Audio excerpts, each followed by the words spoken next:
नमस्कार, आप देख रहे हैं एनडीटीवी नेटवर्क पर हमारा विशेष कार्यक्रम बैटल ग्राउंड।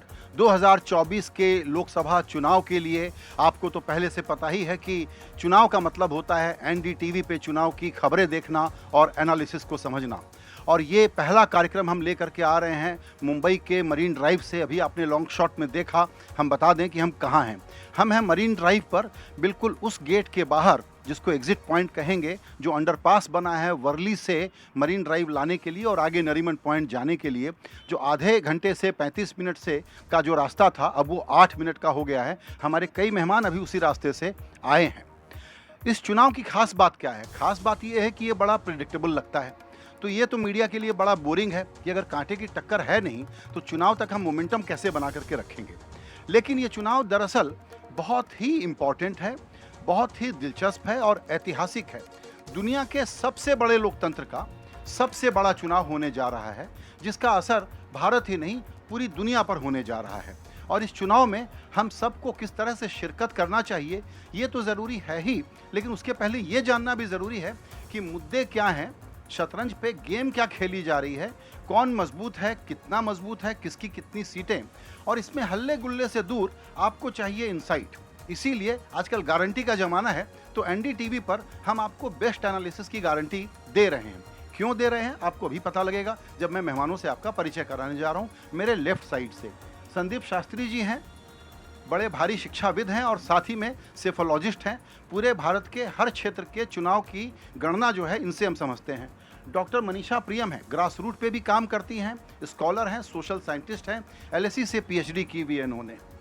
नीलेश शाह हैं, सबसे जाना माना चेहरा हमारे यहाँ, जो शेयर बाज़ार तो छोड़ दीजिए, भारत की जो नीतियाँ बनती है उस पर भी इनका योगदान है, बात करते हैं। और स्टॉक मार्केट के अलावा इकोनॉमी के बारे में जो भारत में चलता है, जैसा मैंने कहा ग्रास रूट से लेकर के मैक्रो पॉलिसी तक, वो हम समझेंगे नीलेश भाई से। बड़े जाने माने अर्थशास्त्री हमारे साथ हैं नीलकंठ मिश्रा, जो एक्सिस में हैं। नीलेश भाई कोटक में काम करते हैं। और ये दोनों इस वक्त यूआईडी और भारत की कई पॉलिसीज़ हैं जिसमें काफ़ी कंट्रीब्यूट कर रहे हैं। तो इकोनॉमी की एक इनसाइड समझ जो होनी चाहिए वो ये लोग रखते हैं और आज आपको बड़ी इंटरेस्टिंग बातों की जानकारी मिलेगी। हमारे साथ हैं अमिताभ तिवारी, इनसे भी आप परिचित हैं बिल्कुल। ये भी बहुत अच्छी राजनीतिक एनालिसिस करते हैं और पॉलिटिकल कमेंट्री इनकी सुनने लायक होती है। रोहित चंदावरकर महाराष्ट्र के जाने माने राजनीतिक पत्रकार हैं, हमारे सीनियर कॉलीग हैं और महाराष्ट्र की बारीकियों को हम इनसे समझेंगे। आप सब लोगों का बहुत बहुत शुक्रिया जो वक्त आपने निकाला। बड़ी बात यह है चुनाव की कि ये बैटल ग्राउंड है पूरे देश में, लेकिन लगता है कि इजी चुनाव है, करीब करीब प्रिडिक्टेबल है। लेकिन महाराष्ट्र उतना प्रिडिक्टेबल नहीं है, हम उसकी चर्चा करेंगे। लेकिन इस खेल को, इस चुनाव को अगर पहले एक जिसको कहते हैं हेडलाइन में समझना हो तो संदीप जी से शुरुआत करूंगा। What are you watching sir? Sir, इस चुनाव में जो मैं ज़्यादा ध्यान दे रहा हूँ वो देश के 4-5 राज्य हैं जहाँ पे मुझे लगता है बदलाव के कुछ संकेत हो सकते हैं। बदलाव यानी आज जितने सीट अलग अलग पार्टियां की हैं, किसके बढ़ सकती हैं, किसके कम हो सकती है, मुझे लगता है ये 5 राज्यों पे वो केंद्रित है। उत्तर प्रदेश, बिहार, महाराष्ट्र, वेस्ट बंगाल और कर्नाटका। मुझे लगता है कि इन 5 राज्यों की पॉलिटिकल डेवलपमेंट्स और यहाँ के नतीजे ये फैसला करेंगे कि आगे की सरकार कितनी बहुमत से वो सरकार चलाएगी। बिल्कुल, ये 6 राज्य जो आपने बताए, इनके नंबरों को अगर आपने समझ लिया तो समझ में आएगा कि फाइनल नंबर क्या होने वाला है। मनीषा जी, आपकी नज़र कौन से राज्य पर सबसे ज़्यादा है? देखिए, सबसे पहले तो मेरी नज़रें जो आपके स्क्रीन से नहीं हटती, और एक शब्द है हिंदी का, बड़ा विलक्षण शब्द है, नयनाभिराम। जहाँ नयन पर भी एक तरह से पूर्ण विराम लगे, इतनी खूबसूरत समा अपने भारत के चुनावों के विश्लेषण के लिए बना रखी है। और जो बयार यहाँ चल रही है वो पुरवैया की बयार है।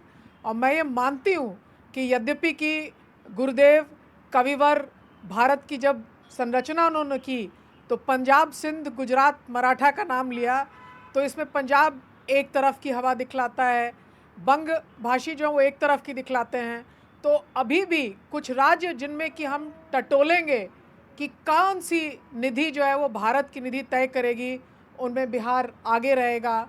दक्षिण के राज्यों में क्या होगा, खुलासा कैसे होगा, इसके लिए उत्तर वाले उधर देखते रहेंगे। बंगाल में क्या होता है ये भी सब देखते रहेंगे। तो एक तरह से यद्यपि कि अपने राष्ट्र की संरचना हम फिर से करेंगे इसी मिट्टी को लेके, और एक नई संरचना हम हर 5 वर्ष में करते हैं, उसको सब देखते हैं, लेकिन हर राज्य अगले वाले में देखता रहेगा कि हमारे यहाँ तो क्या ये हुआ, अगले में क्या हो रहा है। और मैं ख़त्म करने के पहले आपको बताऊं कि फ़ोन बजता रहा कि इस कॉन्स्टिट्यूंसी में इस वाले को यहाँ से टिकट मिल गई। तो एक तरह से भारत में जो है ये बयार चुनाव की अब चल चुकी है। बिल्कुल। रोहित, महाराष्ट्र की बात करते हैं। यहाँ पर 2 अलायंस थे, 4 पार्टियाँ थी, अब 6 हो गई हैं। हम लोगों को तो नाम याद रखने में भी दिक्कत हो रही है। तो इस वक्त जिस प्रकार का तोड़-फोड़ हुआ है, उसके बाद आप किस प्रकार से देखते हैं कि ये चुनाव में how it is stacked? Sanjay sir, आपने बिल्कुल सही कहा कि नाम याद रखना मुश्किल हो रहा है। उससे ज़्यादा मुश्किल ये हो रहा है कि सुबह देखना पड़ता है कि एक कोई नेता है वो उसी पार्टी में है या दूसरी किसी पार्टी में चला गया है। तो हर दिन ये इनकमिंग आउटगोइंग होता रहता है। आपने शुरुआत में जो बात कही वो सही है कि Maharashtra will be a deciding state because of its number 48 which is huge after Uttar Pradesh. और ये एक राज्य मुझे ऐसा दिखता है, जैसे आपने शुरुआत में कहा कि एक प्रेडिक्टेबल दिखता है पूरे देश का, लेकिन महाराष्ट्र का, जैसे दूसरे वक्ताओं ने कहा, टोटली अनप्रेडिक्टेड है। और अब अभी हम बात कर रहे थे कि इतना ज़्यादा अनसर्टनटी हमने महाराष्ट्र में देखा नहीं, शायद पिछले 30-40 साल में जो भी चुनाव हमने देखे, बारीकी से देखे, फील्ड पे देखे, उसमें इतनी अनसर्टनटी हमने देखी नहीं।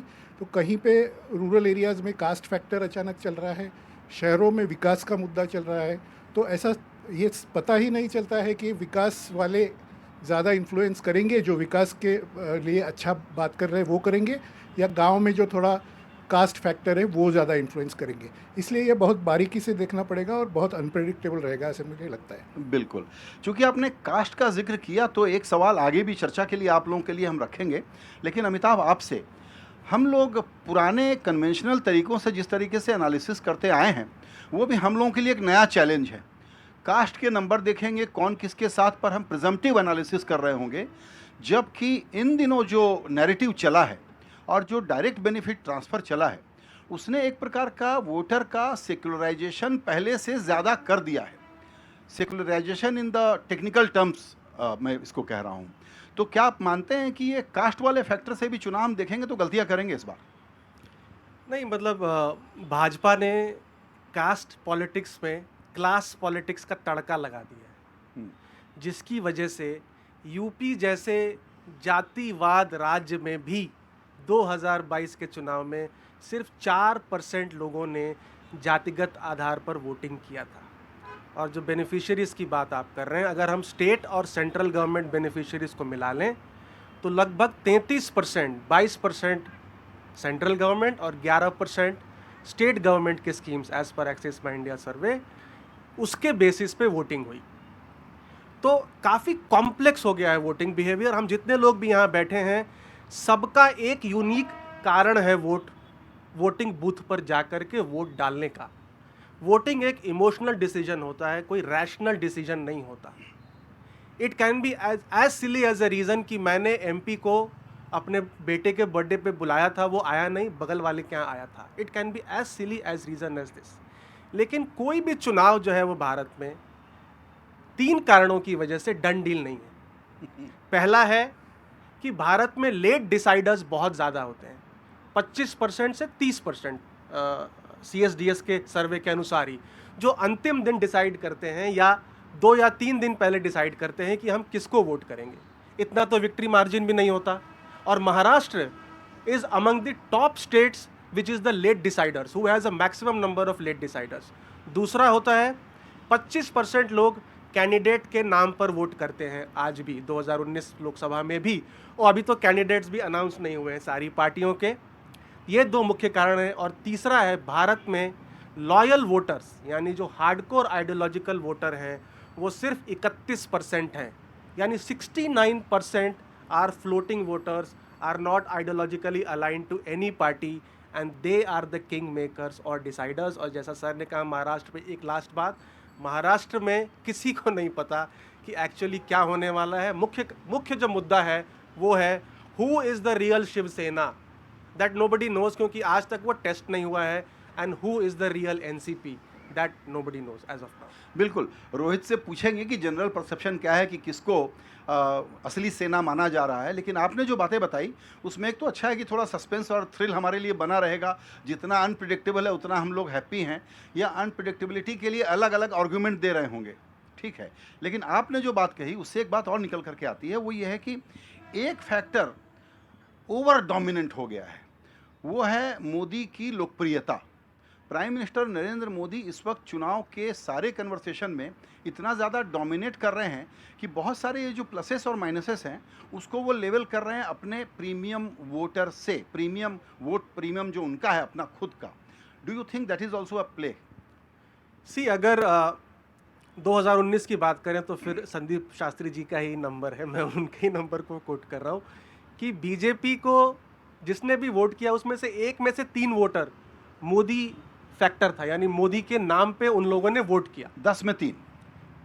1 आउट ऑफ 3, 33%. अच्छा, 33%. ओके. अगर आप एनडीए का वोट देखेंगे 2019 का, 27.5 करोड़. यूपीए का वोट 16.5 करोड़. 11 करोड़ की लीड. और मेरे रिसर्च के हिसाब से जो सर के डेटा से डिराइव्ड है, 8.5 करोड़ इस 11 करोड़ की लीड में से मोदी फैक्टर है. वो हो सकता है इस चुनाव में जो ये 77-80% था difference between UPA and NDA, हो सकता है इस चुनाव में 100% हो जाए, और इंडिया और एनडीए के बीच में जो डिफरेंस है वो आज हो सकता है सिर्फ मोदी फैक्टर ही है. जी संदीप, इसमें कुछ आप जोड़ना चाहते हैं? मैं सर के बात को थोड़ा एक्सपैंड करना चाहता हूँ. 2014 में जब Modi ji prime minister candidate थे, 4 में से 1 बीजेपी वोटर्स ने कहा कि हम प्राइम मिनिस्टरियल कैंडिडेट को देख के वोट कर रहे हैं. 4 में से 1, 25%.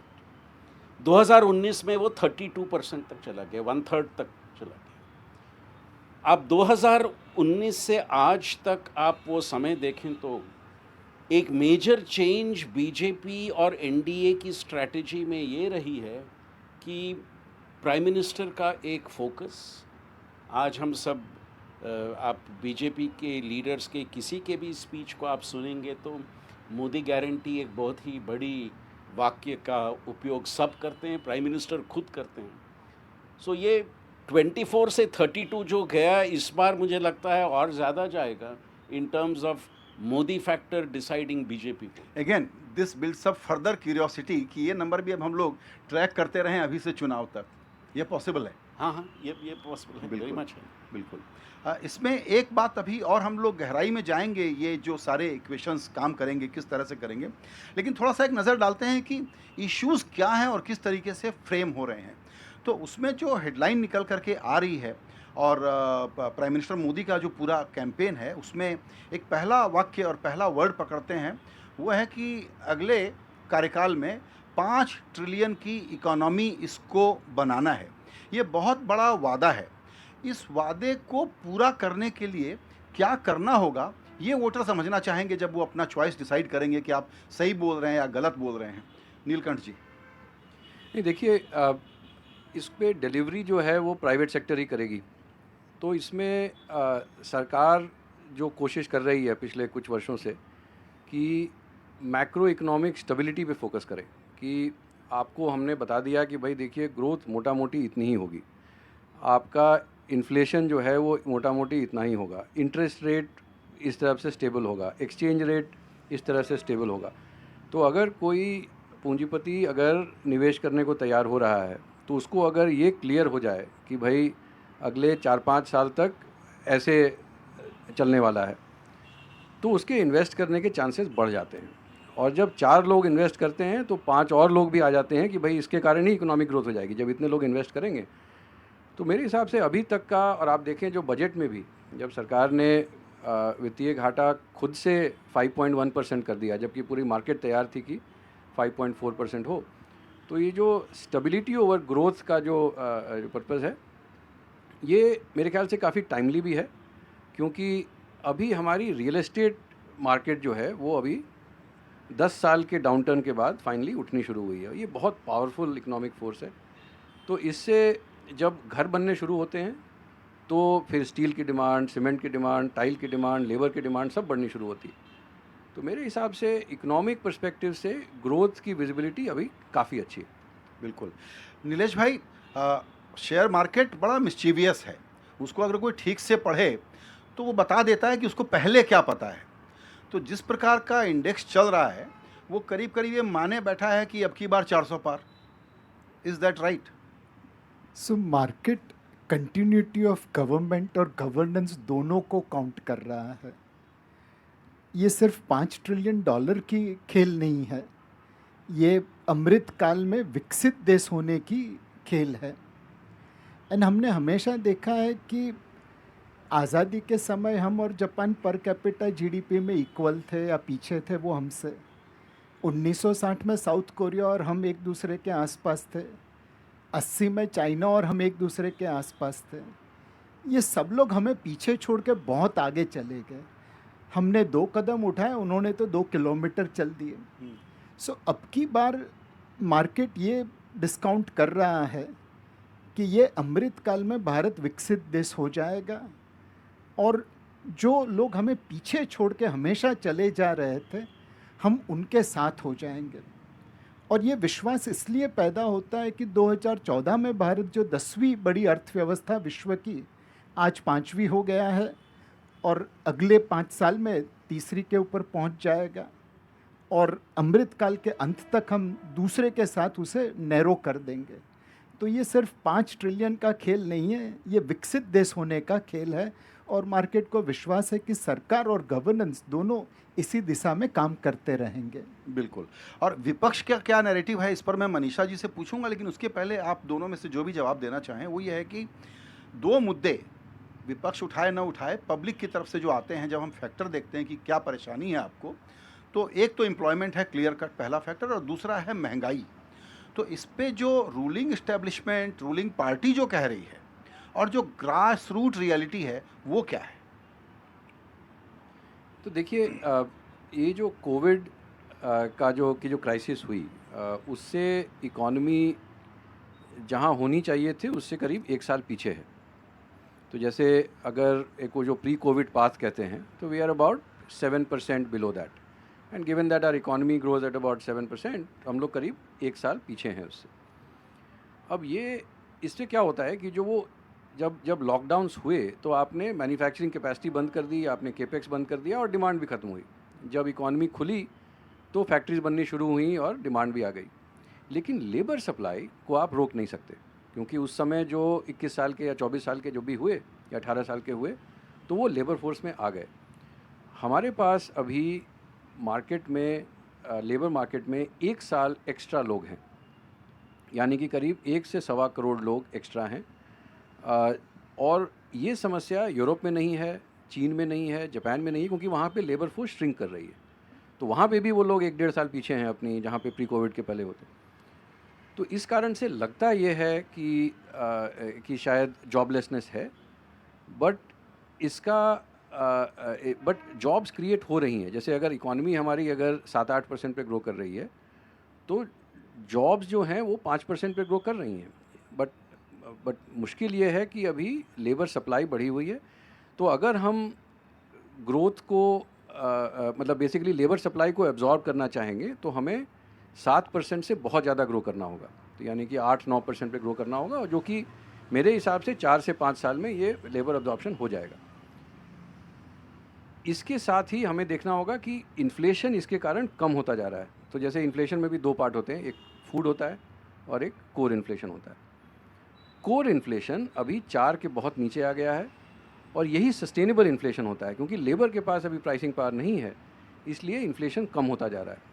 तो ये एक नेचुरल साइकिल है कि जैसे जैसे इन्फ्लेशन कम होगा, इंटरेस्ट रेट कम होगा, फिर इकॉनमी में फिर इन्वेस्टमेंट बढ़ेगी और फिर ये जॉब्स भी एब्जॉर्ब हो जाएंगे। तो ये सिक्लिकल प्रॉब्लम है, इसमें कोई स्ट्रक्चरल इशू नहीं। बिल्कुल। संजय भाई, महंगाई के ऊपर एक बात कहूँ, एक ज़माना था जब बॉलीवुड के फिल्मों में विलन फूड की ब्लैक मार्केटिंग करते थे, जैसे काली चरण, रोटी कपड़ा मकान, और हीरोइन गाना गाते थी महंगाई मार गई। अब आप किसी से पूछिए लास्ट कौन सी ऐसी मूवी थी जहाँ पे विलन फूड की ब्लैक मार्केटिंग करता था और हीरोइन महंगाई मार गई के गाना गाता था। सो यही चीज़ें दिखाती है कि महंगाई अब उतना बड़ा प्रश्न नहीं रहा पूरे देश के लिए। कुछ लोगों के लिए यस, महंगाई could be an issue, and पिछले 36 या 40 महीनों में majority of the part are inflation was lower than American inflation, जो हमारे 75 साल के इतिहास में कभी नहीं हुआ। मनीषा जी, महंगाई को एक मुद्दा हम लोग पहले से मानते हैं कि वोट देने का एक फैक्टर है, लेकिन अभी जिस प्रकार के मुद्दे हैं और जिस तरह का एस्पिरेशनल लैंग्वेज सेट हुआ है, उसमें एक्चुअली आपकी क्या अंडरस्टैंडिंग है कि महंगाई एक निर्णायक क्राइटेरिया है क्या वोटर के दिमाग में वोट करने के लिए? देखिए, महंगाई जहाँ तक एक मुद्दा है, साफ साफ बतलाऊं कि महंगाई मुद्दा है, लेकिन महंगाई मुद्दा हो करके उससे राजनीतिक परिवर्तन जब होता था तो उसमें middle class, lower middle class और उसकी महिलाएं आगे होती थी। आज वो जो है वो एक वोट बैंक बन के और उभर चुका है, तो वो शायद उस मुद्दे की तरफ देखना भी नहीं चाहती। वैसे राज्य जहाँ मुझे लगता है अमूमन भाजपा को कड़ी टक्कर ज़मीन पे मिलेगी, वहाँ भी महिलाओं का मत जो है, बाकी आप मर्दों से बात कीजिए, वो जाति की बात करते हैं, वो तरह तरह के आइडियोलॉजीज़ की बात करते हैं, और सही लोकतंत्र में होनी चाहिए प्रतिस्पर्धा, लेकिन अगर आप घर आंगन में जाके महिलाओं से बात कीजिए तो चुपचाप मुस्कुरा के वो धीरे से बता देती हैं कि वो बाहर जो भी कह रहे हैं इधर तो ये जाएगा। तो जो वर्ग आपको ये मुद्दा उठा के ले जा सकता था, महिलाएं चप्पल लेके या प्याज का माला बना करके और सिलेंडर लेके, तो ये एक तरह से महिलाएं जो हैं वो बीजेपी की तरफ, और ये रूरल मुफस्सिल इलाकों में भी देखने को मिलता है जी। तो कई कारणों से ये मुद्दा आपके लिए पॉलिटिकली ब्लंट हो गया, इकोनॉमिकली अलाइव, पॉलिटिकली ब्लंट।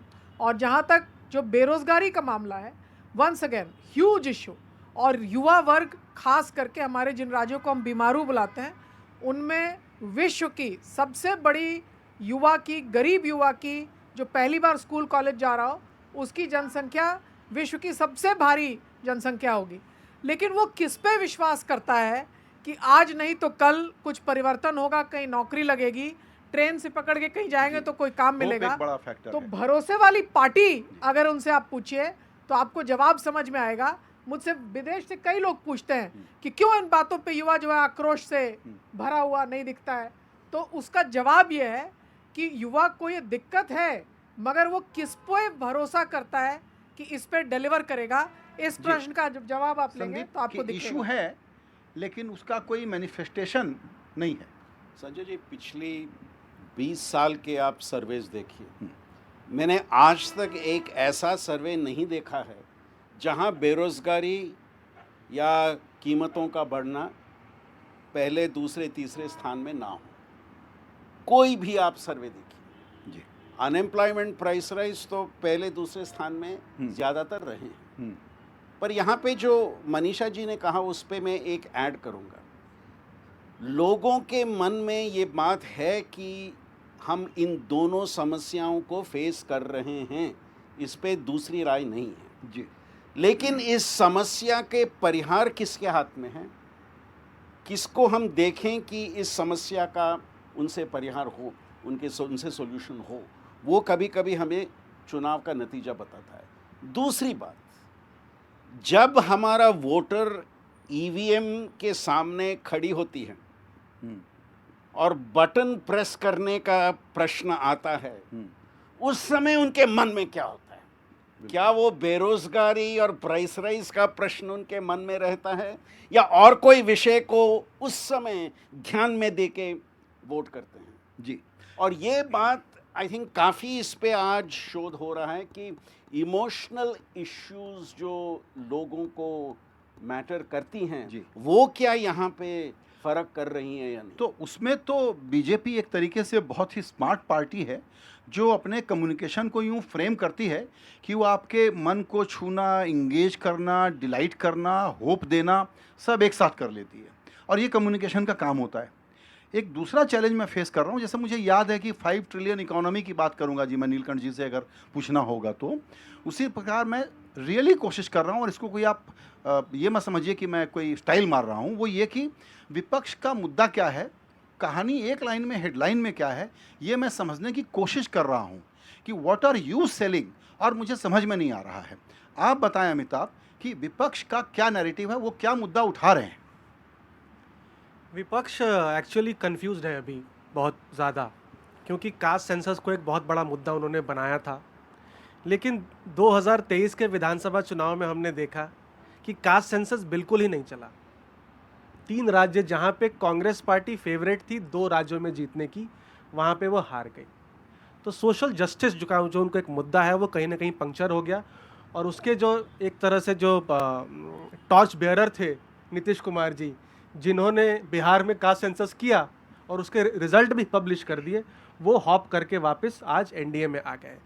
तो विपक्ष बहुत सारी चीज़ों में घूम रहा है, कोई फोकस्ड कम्युनिकेशन नहीं है। और आज इंडिया ब्लॉक तो है, लेकिन हम गारंटीज रोज सुनते हैं कि कांग्रेस पार्टी की गारंटी। तो गारंटी कांग्रेस पार्टी की है या इंडिया ब्लॉक की है, उसके अलाइज की भी हैं। और कहीं ना कहीं उन्हें ये लगता है कि महिलाओं को 1 लाख रुपए एटसेट्रा जो उनके वादे हैं, हम 30 लाख सरकारी नौकरियां भर देंगे। आज तक उन्होंने, कांग्रेस पार्टी ने कोई मॉडल स्टेट डेवलप नहीं किया। 2 राज्य, वहाँ भी बहुत सारी स्कीम्स थी, एक से एक स्कीम थी राजस्थान में तो, लेकिन उन्होंने उसको इम्प्लीमेंट नहीं कर पाए। तो जब वोटर देखता है वो कहता है ठीक है वादा तो कर रहा है, लेकिन कौन सा स्टेट मॉडल स्टेट है? आज कर्नाटक में कोशिश कर रहे हैं कि भाई सारे गारंटीज़ को इम्प्लीमेंट करें, लेकिन आज कर्नाटक रेवेन्यू डेफिसिट स्टेट हो गया है। आज कर्नाटक में फिस्कल डेफिसिट बढ़ चुका है उस 50,000 करोड़ के बाहर की वजह से। तो ये सारी बातों को सिर्फ एक लाइन जोड़ता हूँ मुद्दों के ऊपर कि इनकम तो कम हुए हैं लोगों के, एक्सपेंडिचर भी कम हुआ है। अगर फ्री राशन डिस्ट्रीब्यूशन होता है तो गरीबों का जो परसेंटेज ऑफ एक्सपेंडिचर है राशन पे ही सबसे ज़्यादा है, बिल्कुल। और वो फ्री हो गया है। बिल्कुल। इसमें एक चीज़ और, चूंकि आप थोड़ा रूरल महाराष्ट्र वगैरह का भी चक्कर लगाते हैं रोहित, वो ये कि जब बात हुई ना कि जॉब की कमी है, लेकिन ये शायद पता है इनको, इसीलिए इन्होंने क्या किया है, मान लीजिए जनधन योजना या अभी सोलर एनर्जी वाली योजना या लखपति दीदी या ड्रोन दीदी, इस प्रकार की जो योजनाएं चली हैं कि एक प्रकार का कुछ एंटरप्रेन्योरल साइकिल भी क्रिएट कर लें, क्योंकि सब जगह स्ट्रक्चर जॉब शायद पॉसिबल नहीं है। ये कैसा गांव में दिखता है क्या? ये काफ़ी पैमाने पे गांव में दिखता है। और जो रास्तों का काम है, हाईवेज़ का काम है, वो विदर्भ के इलाके में बहुत ज़्यादा लेवल पे दिखता है। It is like super achievement by Gadkari's ministry. If you go to Yavatmal, if you go to Wardha, if you go to any areas which were totally underdeveloped earlier, roads and infrastructure, there is no doubt that there is incredible work done. अभी बेरोज़गारी के मुद्दे पे जो बात हो रही है, मनीषा जी ने भी कहा, बाकी वक्ताओं ने भी कहा, उसमें महाराष्ट्र में थोड़ा सा एक फ़र्क ये है कि देखिए ये स्टेट पहले से ही बहुत ज़्यादा इंडस्ट्रियलाइज्ड स्टेट है, और ये ऐसा स्टेट है जिसमें बहुत ज़्यादा MIDC जो हम बोलते हैं, महाराष्ट्र इंडस्ट्रियल डेवलपमेंट कॉरपोरेशन, शहरों का एक औद्योगिकरण जिसको हम हिंदी में बोल सकते हैं, जहाँ पे इंडस्ट्रियल ग्रोथ ज़्यादा है। तो jobs is not a big issue in a state like Maharashtra. That is my reading. It might be an issue in Uttar Pradesh, it might be issue in the south, Telangana or some places. I am not totally aware of that. But in Maharashtra, बेरोज़गारी का कोई इतना ज़्यादा नहीं है, क्योंकि आपको शायद आपका गांव छोड़ना पड़े, लेकिन आपके गांव से 100 किलोमीटर पे आपके बहुत अच्छा जॉब मिल जाता है। तो बहुत सारे लोग ऐसे भी हैं जो एक दिन में आ जाके वो काम कर लेते हैं। दूसरा जो है महंगाई का मुद्दा जो है, वो भी मुझे महाराष्ट्र में इतना नहीं दिखाई देता, क्योंकि उसका भी वही है कि पैसा काफ़ी स्टेट में काफ़ी पैसा है, तो इस that is trickling down, so it is not a big issue. इसीलिए आपने देखा होगा कि महाराष्ट्र में ज़्यादा मुद्दा उठाया जाता है वो मराठा आरक्षण या कास्ट बेस्ड जो मुद्दे हैं उस पर ज़्यादा निर्भर कर रहा है ऑपोजिशन। और एक चीज़ मैं आपको बता दूं कि मराठवाड़ा जैसे रीजन में आप देखेंगे कि एग्रीकल्चर का फेल्योर हुआ है। उसके लिए नेचुरल रीजंस हैं, जैसे बारिश कम होती जा रही है, या सूखा होता है, या डिवीज़न ऑफ लैंड होता जाता है, जैसे फैमिली बढ़ती है, तो उस वजह से आपको एक अनरेस्ट दिखेगा फार्मर्स में, जिसको अपोजिशन शायद यूज़ करने का कोशिश कर रही है। ये आपने बड़ा एक इम्पॉर्टेंट पॉइंट रखा, जो हम उस पर और थोड़ी चर्चा करेंगे इसके बाद। वो यही है कि कहीं ऐसा तो नहीं है कि जो रूरल पिछड़ापन अब महाराष्ट्र जैसे अग्रणी राज्य में हो गया है, उसका भी मैनिफेस्टेशन मराठा और ओबीसी की पॉलिटिक्स के ज़रिए हो रहा है। यानी खेती से लोगों को दूर करना और गांवों में ही और गांवों के पास ही शहर बनाना, ये शायद डेवलपमेंट का एक बड़ा चैलेंज है। हाँ, तो मुझे ये लगता है कि दो तीन चीज़ें वहाँ पे हो रही है। एक तो फ्रैगमेंटेशन ऑफ लैंड, जैसे मैंने कहा, उसकी वजह से वो वायबल नहीं हो रहा है एग्रीकल्चर, और उसका रिफ्लेक्शन ये हो रहा है कि जॉब्स में ये लोग जाना चाहते हैं और प्राइवेट सेक्टर में शायद वो स्किल उनके पास नहीं है जो उनको मिले, इसलिए वो गवर्नमेंट तो जॉब मराठा आरक्षण इशू को हम इकोनॉमिक इशू के रूप में देखें या कास्ट के ही रूप में देखें? मैं 100% मराठा आरक्षण इशू को इकोनॉमिक इशू देखता हूँ और मेनली एग्रीकल्चर फेल्योर का इशू देखता हूँ। इसमें कोई गवर्नमेंट का या पॉलिटिकल पार्टी का रोल मुझे नहीं लगता है। ये एग्रो फेल्योर जो होता गया है उसका नतीजा और है। जाहिर है कि इसको कैसे एड्रेस किया जाए, नीलकंठ जी के पास कुछ विचार होंगे। लेकिन अभी हम लेंगे एक छोटा सा ब्रेक, और दर्शकों को ये बताने के लिए कि आपने देखा कि हमारी जो चर्चा है बैटल ग्राउंड और चुनाव की बात हो रही है, पॉलिटिशियंस की डिबेट हम अलग करें, लेकिन यहाँ आइडिया ये है कि आपको बिल्कुल इंटेलिजेंट, इंसाइटफुल कन्वर्सेशंस अभी से लेके चुनाव तक हम आपको ला करके देते रहें। इसी के लिए ऐसा पैनल हमने शुरू किया, और इसकी शुरुआत हमने महाराष्ट्र से, जो सबसे बड़ा बैटल ग्राउंड स्टेट है, में मुंबई में मरीन ड्राइव से शुरू किया। फिलहाल एक ब्रेक, लौटने के बाद कई ऐसे ज़रूरी मुद्दे जिस पर आपकी बड़ी जिज्ञासा है उसका जवाब मिलेगा आपको।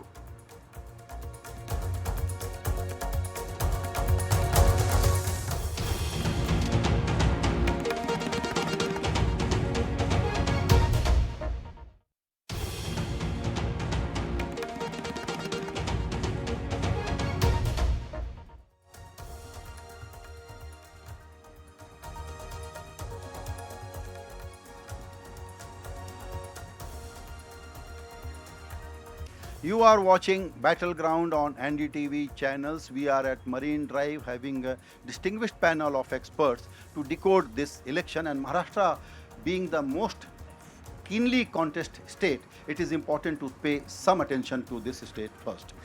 इलेक्टोरल बॉन्ड एक मुद्दा है, दूसरा मुद्दा है साउथ और नॉर्थ की चर्चा। और साउथ में अगर बीजेपी के वोट नहीं हैं तो फिर प्राइम मिनिस्टर इतना दौरा खास करके केरल और तमिलनाडु का क्यों कर रहे हैं, इस पर भी चर्चा करेंगे। लेकिन ब्रेक के पहले चूंकि हम बात कर रहे थे रूरल इश्यूज़ की, तो उस पर नीलकंठ कुछ हमको समझाना चाहेंगे कि कैसे एग्रीकल्चर में पिछड़ापन जो है उसको कैसे एड्रेस किया जा सकता है, और नीलेश भाई भी इस पर बात करेंगे। सो संजय भाई, जो चीफ मिनिस्टर मोदी ने एग्रीकल्चर में किया वो प्राइम मिनिस्टर मोदी एग्रीकल्चर में नहीं कर पा रहे हैं। गुजरात में वो जब चीफ मिनिस्टर थे तो एग्रीकल्चर ग्रोथ रेट 9% के आसपास थी। और ये क्यों हुआ? एक, उन्होंने सरदार सरोवर नर्मदा निगम कंप्लीट कर दी तो इरिगेशन पहुंच गया। दूसरा, जो अनइंटरप्टेड पावर मिलता था वहाँ पे फुल प्राइसिंग पावर की करके आपको अनइंटरप्टेड पावर सप्लाई चालू कर दी। तीसरा, एपीएमसी में रिफॉर्म करके लाए। चौथा, कमर्शियल क्रॉप्स लेके आए। तो कई चीज़ें ऐसी एग्रीकल्चर में हुई जिसकी वजह से गुजरात के एग्रीकल्चर की ग्रोथ 9% के ऊपर चली गई। एग्रीकल्चर स्टेट सब्जेक्ट है। अब हर स्टेट में ना इरिगेशन उस तरह से बढ़ सकता है, ना कमर्शलाइजेशन ऑफ क्रॉप हो सकता है, ना एपीएमसी के रिफॉर्म प्रोसेस हो सकती है, ना अनइंटरप्टेड पावर सप्लाई हो सकता है। और चाइना और भारत का अगर ग्रोथ में अंतर जो देखे तो चाइना ने एग्रीकल्चर फोकस बहुत पहले किया, उसकी वजह से डिमांड आई, वो उन्होंने फिर इंडस्ट्रियलाइजेशन में कन्वर्ट की। हमने एग्रीकल्चर में जो गुजरात जैसा ग्रोथ देखा वो भारत के दूसरे राज्यों में हमेशा नहीं देखा। कुछ समय के लिए आया फिर ठंडा पड़ गया। अगर हम एग्रीकल्चर ग्रोथ को बढ़ा दे तो रूरल डिस्ट्रेस कम होगा और इंडस्ट्रियल डिमांड खड़ी हो जाएगी। बिल्कुल। नीलकंठ, आप कुछ कह रहे थे कि कैसे नए मॉडल हो सकते हैं इस प्रॉब्लम को एड्रेस करने के? यस, सो क्योंकि हम जब भी हाउस होल्ड इनकम की बात करते हैं कि तो उसमें हम केवल वेजेस पे ध्यान देते हैं। इंडिया की इकॉनमी इतनी यूनिक है कि इसमें बहुत लोग एंटरप्रेन्योर्स हैं, छोटे एंटरप्रेन्योर्स हैं। कोई परचून की दुकान चलाता है, कोई छोटा ढाबा चलाता है, कोई छोटा दर्जी है। कोविड के समय इन लोगों को बहुत परेशानी हुई, और जब इनको अभी अब धीरे धीरे ये डर्रे पे आ रहे हैं तो इनके भी अब इनकम्स बढ़ रही हैं। सबसे बड़ी समस्या है कि इनको हम जल्दी से कैसे ग्रो कराएं, और उसको ग्रो कराने में आई थिंक डिजिटल इकॉनमी का बहुत बड़ा हाथ है। जैसे पहले क्या था कि अगर आपको डिजिटल पेमेंट्स के लिए पॉस मशीन चाहिए, पॉइंट ऑफ सेल्स मशीन चाहिए, तो आपको एक सर्टेन लेवल ऑफ इनकम चाहिए होगी। अभी क्या है कि एक क्यूआर कोड का स्टिकर लगा दीजिए और उसकी डिजिटल पेमेंट चालू हो गई। फिर क्या था कि आप मार्केट कैसे एक्सेस करेंगे? तो अब नए मॉडल्स की ज़रूरत है और बन रहे हैं, जैसे ओएनडीसी है, open network for digital commerce. तो जैसे अब कोई भी छोटी दुकान वाला, कोई चाय वाला अपने पड़ोस के किसी भी कस्टमर को ओएनडीसी के थ्रू एक्सेस कर सकता है। अगर किसी को छोटा लोन चाहिए कि वो अपने धंधे को और बढ़ा सके, पहले 10-50 हज़ार रुपये के लोन मिल ही नहीं सकते थे। अब ओकेन जो एक ओपन क्रेडिट एनहांसमेंट नेटवर्क है, तो इन सब चीज़ों से तो मुझे लगता है कि सरकार का अप्रोच है कि किसी को पैसे ऐसे बांट दो तो शायद वो 6 महीना 1 साल उस पर खा लेगा, लेकिन अगर उसको ऐसा इनेबल करो कि वो अपना धंधा स्वरोजगार बना सके, तो वो बहुत लंबे समय तक उसको खींच सकता है। तो मेरे ख्याल से ये अप्रोच है गवर्नमेंट का। बिल्कुल। अब बात करते हैं संदीप शास्त्री जी, आप बताएं कि ये जो साउथ फोकस है बीजेपी का और मोदी जी का खास करके, इसको हम कैसे समझें? क्योंकि कहा जा रहा है कि वहाँ तो वोट है नहीं, और अगर 400 के नंबर तक पहुँचना है तो ये जो पूरा साउथ, पूरा ईस्ट, नॉर्थ ईस्ट, 200 सवा 200 के ऊपर सीटें हैं, वहाँ इनको 100 सीटें निकालनी पड़ेंगी। आपने बहुत ही सही विषय उठाया। 2014 में नॉर्थ वेस्ट और सेंट्रल फोकस एक था, 2019 में ईस्ट और नॉर्थ ईस्ट का फोकस एक था, और इस बार वो साउथ का फोकस है। कारण एक ही है, नॉर्थ वेस्ट और सेंट्रल में 90% से ज़्यादा स्ट्राइक रेट हो चुका है। सो ये 305 से 370 अगर हमें बीजेपी को जाना है, 65 सीट्स एडिशनल। नॉर्थ, सेंट्रल और वेस्ट में तो उतनी स्कोप नहीं है। ईस्ट में टक्कर आज भी है। दक्षिण भारत में अगर आप देखें तो 103 सीट जो हैं, आज बीजेपी का वहाँ 30 सीट है और उनके सहयोगी दल के 2 और सीट हैं। सो 32 सीट साउथ में है। तो वहाँ पे स्कोप बीजेपी को लगता है कि थोड़ा ज़्यादा है, पर मुझे लगता है ज़्यादा वो केवल कर्नाटका और तेलंगाना में थोड़ा है। दूसरे 3 राज्य अगर आप देखें, तमिलनाडु, आंध्र प्रदेश और केरला, इन तीनों राज्यों में 2019 में 1 सीट भी नहीं आया था। 1 सीट जो आया था वो अन्ना डीएमके को आया था। इन तीनों राज्यों में 1 भी सीट नहीं है। सो उनका गेम प्लान ये शायद 2023 तक केवल सीमित नहीं है, ये एक थोड़ा लॉन्ग टर्म प्लान है कि हम हमारा बेस इन 3 राज्यों में कैसे डेवलप करें। शायद इस बार केवल 2-3 सीट मिलेंगे, लेकिन काम वो वहाँ पे इसी कारण से शुरू कर रहे हैं। और इतना लंबा लीडरशिप का कैंपेन साउथ में इसी एक कारण से मुझे लग रहा है हो रहा है कि साउथ में अगर वो पेनिट्रेशन नहीं हो, वो पैन इंडिया आइडेंटिटी फिर प्रॉब्लम बन जाए। बिल्कुल, और वोट शेयर बढ़ाने का कम से कम पहला मुकाम है जिसको पूरा करने की कोशिश करें। फिर लौटते हैं थोड़ा सा महाराष्ट्र पर, और वो इसलिए कि अगर एक बहुत ही जीवंत मजबूत विपक्ष इस वक्त है यहाँ पर, तो वो इस राज्य में है। शरद पवार जैसे कद्दावर नेता हैं, उद्धव की जो शिवसेना है उसका अपना ग्रास रूट नेटवर्क है। क्या ये जो वोट का आंकड़ा है, अमिताभ आपसे समझना चाहूँगा पहले मैं, कि नेता की शिफ्ट से वोटर शिफ्ट हो जाएगा, उसका समर्थक शिफ्ट हो जाएगा, ये ज़रूरी है क्या? और ये वोट ट्रांसफ़र इतनी आसान सी चीज़ है क्या? नहीं, ये ज़रूरी नहीं होता है, काफ़ी डिफ़िकल्ट है। किसी भी पार्टी को जो वोट मिलता है उसके 3 एलिमेंट्स होते हैं। एक होता है पार्टी सिंबल का वोट, यानी हार्डकोर आइडियोलॉजिकल वोटर। एक होता है कैंडिडेट का वोट, जो उसके इमेज या काम के वजह से मिलता है। और एक होता है लीडरशिप का vote, Modi, Uddhav, Sharad Pawar etcetera. Thumb rule है 1/3 1/3 1/3, ये है पैटर्न। अब महाराष्ट्र में जो अलाइज हैं, जैसे एनसीपी है, एनसीपी अजित पवार और उधर बची हुई है शिवसेना उद्धव ठाकरे। अब एनसीपी अजित पवार के पास जो वोट शेयर है उसमें एक अच्छा खासा मात्रा में माइनॉरिटी वोट है। 16% जो है वो एनसीपी का वोट था और 16% कांग्रेस का वोट था, यानी 32%। उसमें से 9% इज माइनॉरिटी वोट। दोनों का अगर बराबर बराबर भी मान लें तो 4.5 दोनों के पास है। तो ये 4.5% क्या बीजेपी कैंडिडेट को ट्रांसफ़र होगा? क्या शिवसेना एकनाथ शिंदे को ट्रांसफ़र होगा? Question mark. उसी तरह से शिवसेना उद्धव ठाकरे को क्या जो 80% के लगभग माइनॉरिटीज़ ने कांग्रेस और एनसीपी को सपोर्ट किया था, वो वोट ट्रांसफ़र होगा जब उद्धव ठाकरे कैंडिडेट खड़ा होगा? तो ये सारी बहुत पेचीदगी है इस बार के चुनाव में। एनसीपी को लेने से क्या है कि थोड़ा एडवांटेज हो गया है बीजेपी को, जो माइनस में चल रही थी। और एक और बात है कि जो बीजेपी के अलाइज को वोट मिलता है उसमें भी मोदी फैक्टर है, वो 1/4 है। बिल्कुल। और अब वीबीए आ गया है इंडिया ब्लॉक के पास, तो वो भी 7% ऐड करता है। तो अगर हाफ हाफ है दोनों के पास, तो मोटे तौर पर पिछले चुनाव में 50% एनडीए और 35% के आसपास विपक्ष के 32, वोट थे, हाँ। जिसमें पश्चिम महाराष्ट्र और विदर्भ इन दोनों में गैप काफ़ी नैरो था रोहित। तो अभी ये जो अंकगणित है उससे अगर देखें तो इस एरिथमेटिक के बेसिस पे क्या ये कहना सेफ होगा कि एक्चुअली यहाँ बहुत कड़ी लड़ाई है, सीधा सीधा ट्रांसफ़र नहीं हो सकता और एक दूसरे को कैंसिल करेंगे? मुझे लगता है संजय जी, दो चीज़ें बहुत ही इम्पोर्टेंट फैक्टर रहेंगी। एक तो प्रकाश अंबेडकर का वंचित बहुजन आघाड़ी है। कल परसों जो रैली हुई मुंबई में, उसमें वो स्टेज में तो दिखाई दिए, उन्होंने भाषण तो किया, लेकिन सीट शेयर का एग्रीमेंट अभी तक नहीं हुआ है।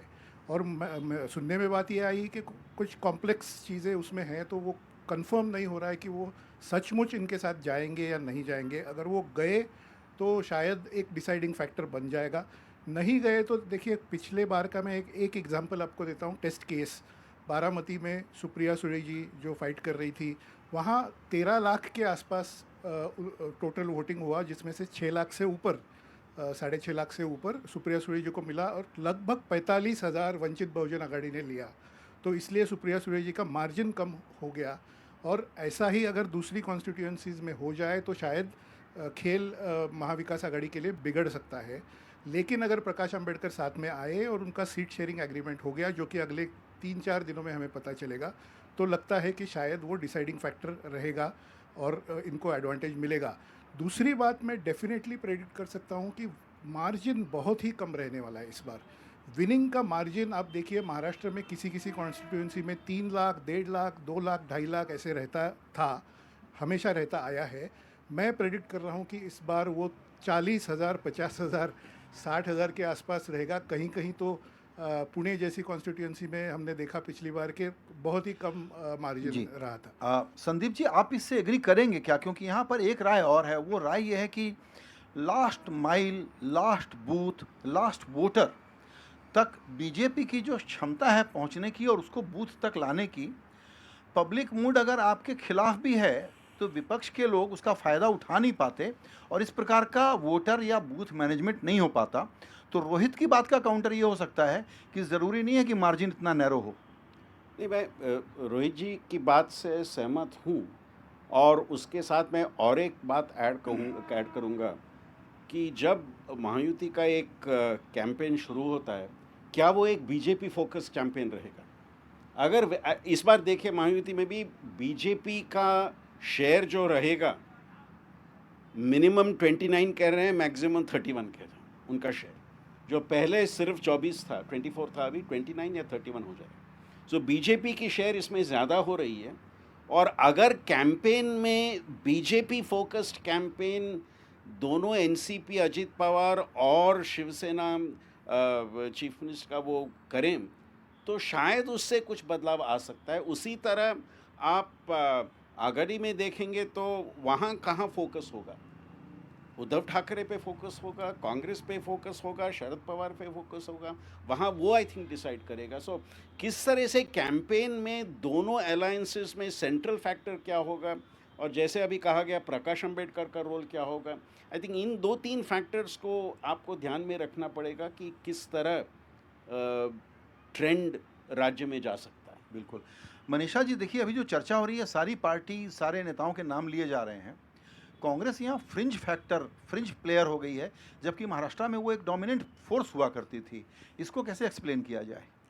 देखिए, सब जगह ही ये बड़ी बात है। मैं पिछले कुछ दिनों में हिमालय के 2 कंट्रास्टिंग स्टेट्स में थी, असम में थी, उसके बाद जम्मू कश्मीर में थी। दोनों ही जगह अलग अलग समय पे राहुल गांधी जी की यात्रा भी निकली और मैं कुछ वैसे गांव में भी गई देखने के लिए उनकी यात्रा के ठीक बाद। तो नालबाड़ी नाम के एक गांव में, जहाँ की संघ का भी अच्छा खासा वहाँ जड़ है, वहाँ भी लोगों ने कहा कि हाँ वो बातें सही कर रहे हैं, एक डिफरेंट पर्सन है, लेकिन ये उनके बारे में था।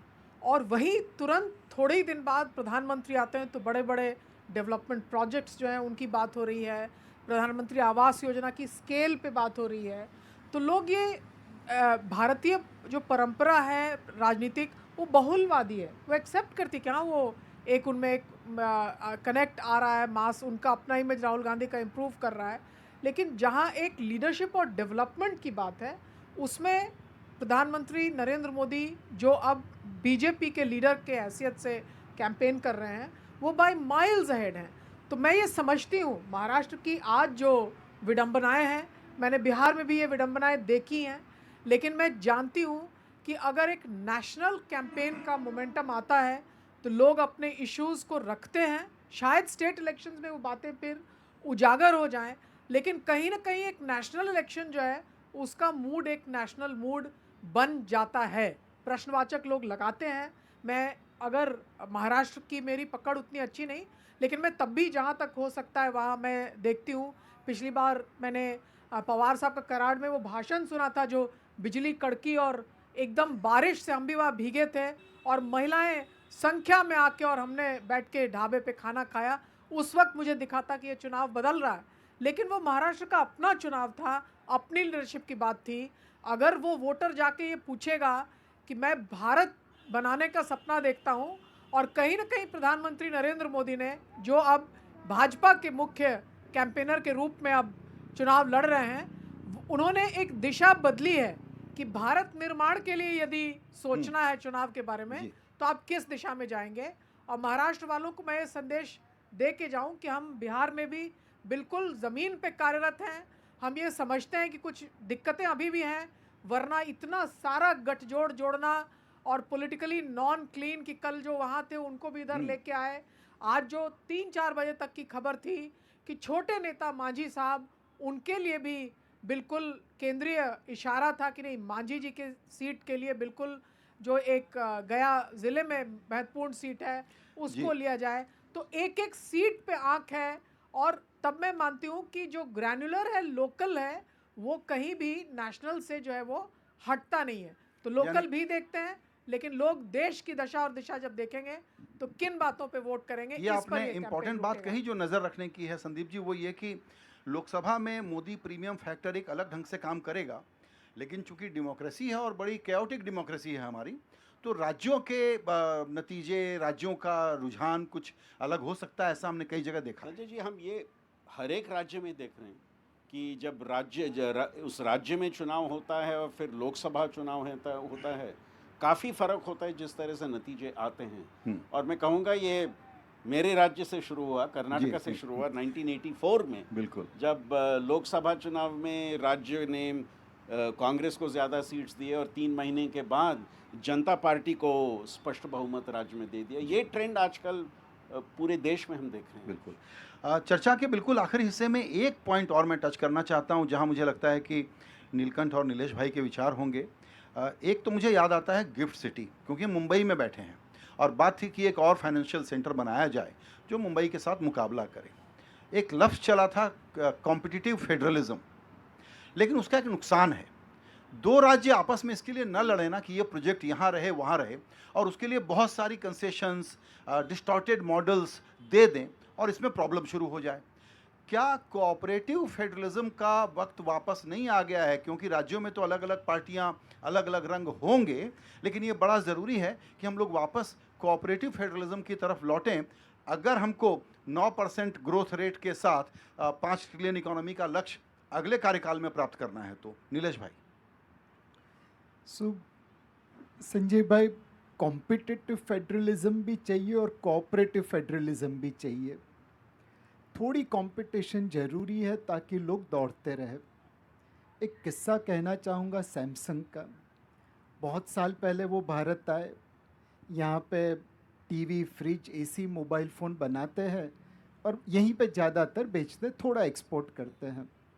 आज वो भारत की सबसे बड़ी कंज्यूमर ड्यूरेबल कंपनी है, 1 लाख करोड़ का टर्नओवर है। बट हम यहाँ पे आने के बाद वो वियतनाम गए, वहाँ पे बनाते दुनिया में बेचते हैं, उनका टर्नओवर वहाँ पे शायद 5 लाख करोड़ के ऊपर है, हमसे 5 गुना ज़्यादा। क्या वियतनाम हमसे 5 गुना बड़ा देश है? जी बिल्कुल नहीं, वो तो हमसे 1/12 कंट्री है। तो कहीं पे अगर ये कॉम्पिटिटिव फेडरलिज्म रहता तो हम सैमसंग को वियतनाम नहीं जाने देते, यहीं पे रखते, यहीं पे उन्हें सारी सहूलियत देते और यहाँ पे वो 6 लाख करोड़ का टर्नओवर करते। At the same time cooperative federalism भी चाहिए। आज अमूल ने एक रास्ता दिखाया है। 1970 में भारत का मिल्क उत्पादन 16% था यूरोप के सामने। हम इंपोर्ट करते थे, बच्चों को लोट में आटे में पानी मिला के दूध बना के कहते थे। आज अमूल की वजह से और उसके जैसे कोऑपरेटिव सोसाइटी की वजह से भारत दुनिया का सबसे बड़ा मिल्क प्रोड्यूसर बन गया। यूरोप से 150% ज़्यादा, 150%, 1.5 टाइम्स ज़्यादा मिल्क उत्पादन करते हैं। बिल्कुल। तो उस चीज़ को अगर कॉपी करे तो कोऑपरेटिव फेडरलिज्म हो गया, और सैमसंग को रखने के लिए कॉम्पिटिटिव फेडरलिज्म करें। बिल्कुल, ये सवाल मैंने इसलिए भी पूछा क्योंकि नीलकंठ आप स्टेट्स पर अलग से काफ़ी नज़र रखते हैं, आप आंकड़े काफ़ी देखते रहते हैं, और मुझे लगता है कि महाराष्ट्र का जो बिल्कुल नंबर 1 पोजीशन थी जो पिछले दिनों छिन गई, वो इस महाराष्ट्र को वापस से जागृत करने के लिए बड़ा ज़रूरी है कि इसका इंडस्ट्रियल विकास बहुत तेज़ी से हो और वो नए मॉडल के साथ हो और ये रूरल वाला पीछे न छूट जाए। नहीं, एकदम सही बात है। और जो हम अभी आपने शुरुआत की कि ये जो अभी मुंबई का ही जो काया पलट हो रहा है, तो इसके कारण ही, जैसे आप ये देखें जो अटल सेतु बना है, अब लोग कहते हैं कि भाई अफोर्डेबल हाउसिंग प्रोजेक्ट्स नहीं चल रहे हैं। अफोर्डेबल हाउसिंग अंग्रेजी में उसको जो ऑक्सीमोरॉन कहते हैं कि भाई अगर आप डोंबिवली में जो नॉर्दर्न सबब है वहाँ पे अगर कोई अफोर्डेबल हाउसिंग बनाएंगे, कौन जाना चाहेगा। लेकिन अगर आप डोंबिवली के लिए एक अच्छी सड़क बना दें या अच्छा एक रेलवे ट्रैक कनेक्टिविटी दे दें तो मार्केट जाके वहाँ पे घर बनाएगा। अभी आप देखें कि Atal Setu is like the Brooklyn bridge for New York, कि जब सडनली मैनहट्टन का एक्सपेंशन हो गया, तो वैसे ही अगर इंफ्रास्ट्रक्चर बन रहा है, जैसे अभी ये जो समृद्धि महामार्ग बना है या अभी गोवा से कनेक्टिविटी जो सीधा एक्सप्रेसवे बन रहा है उसके आसपास, इस तरह का इंफ्रास्ट्रक्चर बनना शुरू होगा और उसका जब असर दिखना शुरू होगा तो ऑटोमेटिकली फिर महाराष्ट्र का भी उत्थान होगा। बिल्कुल। अब मेरे पास समय की बिल्कुल कमी है, लेकिन चूंकि दर्शकों से मैंने कहा था कि इलेक्टोरल बॉन्ड की भी चर्चा होगी, क्योंकि अखबार में अभी खबरों में ये बना हुआ है, तो बिल्कुल एक 5-5 सेकेंड वाला जवाब मैं लेना चाहूँगा आप में से कुछ लोगों से। अमिताभ, ये बातूनी क्लास का हमारा मुद्दा है, एक आध दिनों में बाहर हो जाएगा, या दरअसल ये वोटर के मन में एक सवाल रहेगा कि अगर हेल्दी लोकतंत्र बनाना है तो काले सफ़ेद का हिसाब साफ करो भाई। नहीं, वोटर के मन में ये सवाल रहेगा, लेकिन क्योंकि 50% जो फंड्स है वो बीजेपी को मिले हैं और 50% दूसरे दलों को भी मिले हैं, तो इसमें से कहीं ना कहीं पॉलिटिकल स्टिंग जो है ये इस मामले का ये निकल जाता है। और कैश आज भी किंग है, लगभग 90% फंडिंग तो कैश के थ्रू होती है, और उसकी क्विड प्रो क्विड हमें कहाँ पता चलती है। मनीषा जी, कहाँ पता चलेगी? ये एक हिपोक्रेसी है जिसके साथ हम बड़े कंफर्टेबल हो गए। नहीं, ऐसा नहीं है, और ये दिखलाता है कि भारत में बड़े राजनीतिक परिवर्तन जो हैं वो भ्रष्टाचार के मुद्दे पर हुए हैं और होते रहेंगे। लेकिन इस वाले बात को जनता जो है वो भ्रष्टाचार का दर्जा देती है, या तरीका जो है सही नहीं है, या किसी एक दल के पास ज़्यादा आया है, तो इसकी समझदारी जो है वो कहाँ होती है। जैसे बोफोर्स पर भ्रष्टाचार का लेबल लगा, तो उस तरह से लेबलिंग जो है, क्लासिफिकेशन कहाँ होगा। और भारत का जो गरीब मतदाता भी है वो आप मान के रखिए कि बड़े मुद्दों पर भी अपनी राय वो बनाता है, अखबार वो पढ़ता है और वो टेलीविज़न देखता है। अभी एनडीटीवी भी देख रहा है, मैसेजेस से बरकरार है। तो आप मान के चलिए कि इस पर एक आम राय बन जाएगी, एक रेफरेंडम सा हो जाएगा और मामले स्पष्ट होंगे। बिल्कुल, मेरा वक्त अब यहीं पर समाप्त हुआ, लेकिन ये चर्चा बैटल ग्राउंड ऑन एनडीटीवी हम मुंबई से आपके लिए लेकर के आए। ये शुरुआत है और आपने मेहमानों का पैनल देखा। आने वाले दिनों में हम ऐसे ही इन्हीं मेहमानों से और कुछ नए दोस्तों के साथ बातचीत करते रहेंगे, और आप एनडीटीवी लगातार देखते रहिएगा, क्योंकि चुनाव का मतलब एनडीटीवी। नमस्कार।